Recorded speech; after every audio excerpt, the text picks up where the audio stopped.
বন্ধুরা একটা ছেলে যে পড়াশোনা থেকে ফুটবল খেলাকে বেশি পছন্দ করত এবং ফুটবল খেলার জন্য স্কুল পর্যন্ত ছেড়ে দিত এবং স্কুলেও তার খেলা নিয়ে অনেক চর্চা হতো, কিন্তু তার একটা টিচারের কিছুতে এটা পছন্দ ছিল না, তাকে সবসময় পড়াশোনার জন্য বকাবকি করতো। বন্ধুরা এতক্ষণ হয়তো আপনারা জেনে গেছেন যে আমরা এই ভিডিওতে কার সম্বন্ধে কথা বলছি। আমাদের সবার প্রিয় ক্রিশ্চিয়ানো রোনাল্ডো। ক্রিশ্চিয়ানো রোনাল্ডো যখন ছোট ছিলেন তখন তিনি ছোট ছোট বিষয় কেঁদে ফেলতেন, তাই রোনাল্ডোর মা তাকে ক্রাই বেবি নামে ডাকতেন। একদিন রোনাল্ডোর টিচার রোনাল্ডোকে অনেক বকাবকি করলে রোনাল্ডো অনেক বেশি রেগে যায় এবং টিচারের উপর চেয়ার ছুড়ে দেয়। তারপর রোনাল্ডোর সাথে কি হয় তা দেখার আগে আপনি যদি রোনাল্ডো রিয়েল ফ্যান হয়ে থাকেন তাহলে এই ভিডিওটা লাইক এবং চ্যানেলটিকে সাবস্ক্রাইব করে দেবেন।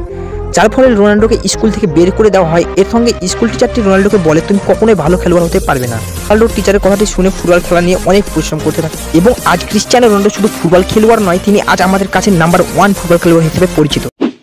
বন্ধুরা এই ঘটনাটা হলো 2016 সালের ফাইনাল ম্যাচে, যখন পৃথিবীর সবচেয়ে মহান ফুটবলার ক্রিশ্চিয়ানো রোনাল্ডো মাঠের মধ্যে বসে কাঁদতে লাগলো। আসলে বন্ধুরা রোনাল্ডো ইউরোপের ইন্টারন্যাশনাল ফাইনাল ম্যাচ খেলছিল আর তার স্বপ্ন ছিল যে খেলায় জয়লাভ করে ট্রফি নিয়ে যাওয়া। কিন্তু যখন রোনাল্ডোর কাছে বল আসে তখন সে বলটিকে হিট করতে যাচ্ছিল, ঠিক তখনই অপর টিমের একটি প্লেয়ারের পায়ে ধাক্কা লেগে যায় এবং রোনাল্ডো ওখানেই পড়ে যায়। রোনাল্ডোর হাতুতে এত ব্যথা লাগে যে সে ভেবেছিল হয়তো তার পক্ষে ম্যাচটি খেলা অসম্ভব, তাই সে ম্যাচ হেরে যাওয়ার ভয়ে কান্না শুরু করে দেয়। কিন্তু রোনাল্ডো ম্যাচ থেকে মাঠের বাইরে চলে যায়। সে মাঠের বাইরে থেকে তার পুরো টিমকে মোটিভেট করতে থাকে। অবশেষে রোনাল্ডো টিমের একটি প্লেয়ার যখন একটি গোল করে নিজের টিমকে জিতিয়ে নেয় তখন রোনাল্ডো উৎসাহ তৈরি হয়। বন্ধুরা এটা সেই দিন ছিল যখন অ্যাটলেটিকো এবং মাদ্রিদ রোনাল্ডোকে প্রথম ম্যাচে 2-0 হারিয়েছিল। ম্যাচের পরে পুরো মিডিয়া রোনাল্ডোকে নিয়ে মজা করতেছিল।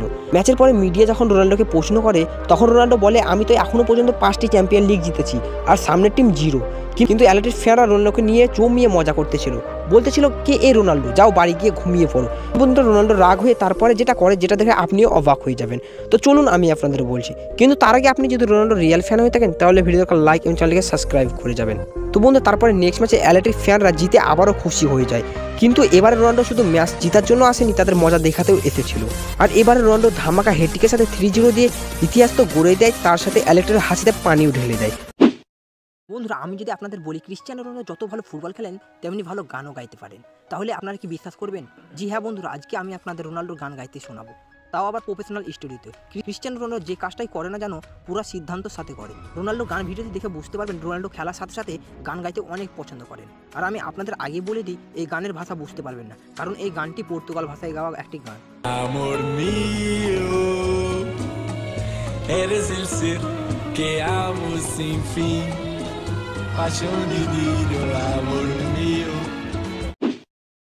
এমন 4টি ওয়ার্ল্ড রেকর্ড রয়েছে যেটা হয়তো কেউ জানে না, আর শেষেরটা তো 90% মানুষও জানে না। নাম্বার 4, রোনাল্ডো এখনও তার মাথার সাহায্যে 160টি সাকসেসফুল গোল করেছেন, যেটা এখনও পর্যন্ত কেউ করতে পারেনি। নাম্বার 3, টপে থাকা রোনাল্ডো এখনও পর্যন্ত 860টি গোল করেছেন, যেটা কিনা ফুটবল জগতের সবথেকে বেশি গোল। নাম্বার 2, যদি বলা হয় পপুলার ও ফ্যান ফলোয়ারের তাহলে সবার আগে নাম আসে রোনাল্ডো। রোনাল্ডোর ইনস্টাগ্রামে 540 মিলিয়নের বেশি ফলোয়ার্স রয়েছে। নাম্বার 1টি শোনার আগে আপনি যদি রোনাল্ডো রিয়েল ফ্যান হয়ে থাকেন তাহলে এই ভিডিওতে একটা লাইক এবং চ্যানেলকে সাবস্ক্রাইব করে দেবেন। বন্ধুরা উইকিপিডিয়া সম্পর্কে তো আপনারা সবাই জানেন, উইকিপিডিয়াতে সবথেকে বেশি ভিউ পাওয়া অ্যাকাউন্ট হচ্ছে রোনাল্ডোর। বন্ধুরা আজকে আমি আপনাদের এমন একটা ছেলেকে দেখাবো যে ক্রিশ্চিয়ানো রোনাল্ডোর ছেলে জুনিয়র রোনাল্ডোর মতো সেম টু সেম দেখতে। পৃথিবীর সবচেয়ে মহান ফুটবলার ক্রিশ্চিয়ানো রোনাল্ডোকে সবাই চেনে, যার সাথে তার ছেলে জুনিয়র রোনাল্ডো অনেক বেশি পপুলার।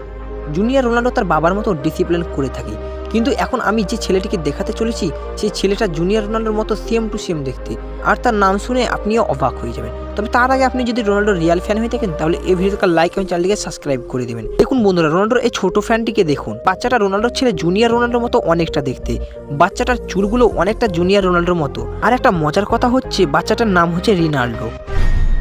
বন্ধুরা পৃথিবীর সবচেয়ে মহান ফুটবলার ক্রিশ্চিয়ানো রোনাল্ডোকে একবার একটি ইন্টারভিউ তার ছেলের কথা জিজ্ঞাসা করা হয়। রোনাল্ডোকে বলা হয় আপনার ছেলে কি বড় হয়ে আপনার মতোই ফুটবলার হবে? এটা শোনার পর রোনাল্ডো যেটা বলে, যেটা শোনার পর আপনিও রোনাল্ডোর প্রতি ভালোবাসার দ্বিগুণ হয়ে যাবে, যেটা আমি আপনাদের বলছি। কিন্তু তার আগে আপনি যদি রোনাল্ডোর রিয়েল ফ্যান হয়ে থাকেন তাহলে ভিডিওটা লাইক এবং চ্যানেলকে সাবস্ক্রাইব করে যাবেন। রোনাল্ডো বলে আমার ছেলের জীবনের ডিসিশন আমি নিতে পারবো না, আমি ওর কাছেই শুনবো ও বড় হয়ে কী হতে চায়, ওর যেটা ইচ্ছা সেটাই হবে, এমনকি ও যেটা হতে ইচ্ছুক সেটাতে যদি বাধা হয় তাহলে আমি তাকে সাহায্য করব। বন্ধুরা একবার একটি ম্যাচ খেলার সময় রোনাল্ডো ভুল করে ফুটবলকে মাঠের বাইরে পাঠিয়ে দেয়, আর বলটি গিয়ে স্টেডিয়ামে বসে থাকা তার ছোট একটি ফ্যানকে লেগে যায়। বলের স্পিড এত বেশি ছিল যে ফুটবলটি লাগার কারণে বাচ্চাটির কোচের কাছে হাত ভেঙে যায়।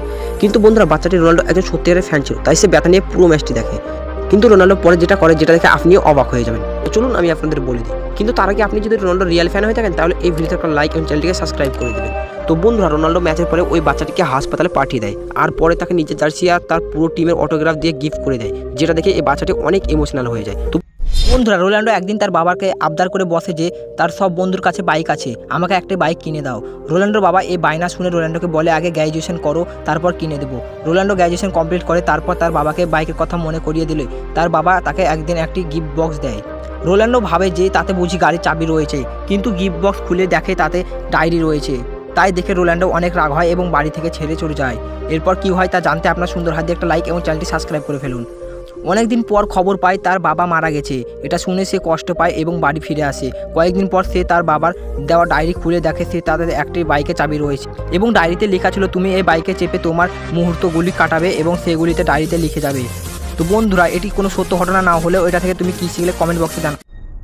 একবার একটি ইন্টারভিউতে পৃথিবীর সবচেয়ে মহান ফুটবলার ক্রিশ্চিয়ানো রোনাল্ডোকে জিজ্ঞাসা করা হয় যে আপনার সমস্ত অর্থ সম্পত্তি মা এবং গার্লফ্রেন্ডের নামে লিখে দিতে হবে, তাহলে আপনি এই দুজনের মধ্যে কাকে দেবেন, মা নাকি গার্লফ্রেন্ডকে? আর এই কথাটা শুনে রোনাল্ডো অনেক সিরিয়াস হয়ে যায়। আর অনেকক্ষণ চিন্তা ভাবনার পর রোনাল্ডো বলে আমার সমস্ত সম্পত্তি আমার মার নামে লিখে দিতে চাই। আর তারপরে রোনাল্ডো এমন একটি কথা বলে যেটা শুনে আপনিও অবাক হয়ে যাবেন। কিন্তু তার আগে আপনি যদি রোনাল্ডোর রিয়েল ফ্যান হয়ে থাকেন তাহলে এই ভিডিওতে একটা লাইক এবং চ্যানেলটিকে সাবস্ক্রাইব করে দেবেন। বন্ধুরা, রোনাল্ডো বলে গার্লফ্রেন্ড তো দূরে থাক, মা যদি আমায় জন্মই না দিত তাহলে আমি আর এই পৃথিবীর মুখ দেখতে পারতাম না। আর টাকা থাকলে এরকম গার্লফ্রেন্ড অনেক আসবে জীবনে, কিন্তু মা একটাই পাওয়া যায় জীবনে। তাই আমি সবথেকে বেশি ভালোবাসি আমার মাকে। তো বন্ধুরা, আপনি সবথেকে বেশি কাকে ভালোবাসেন কমেন্ট বক্সে অবশ্যই জানান।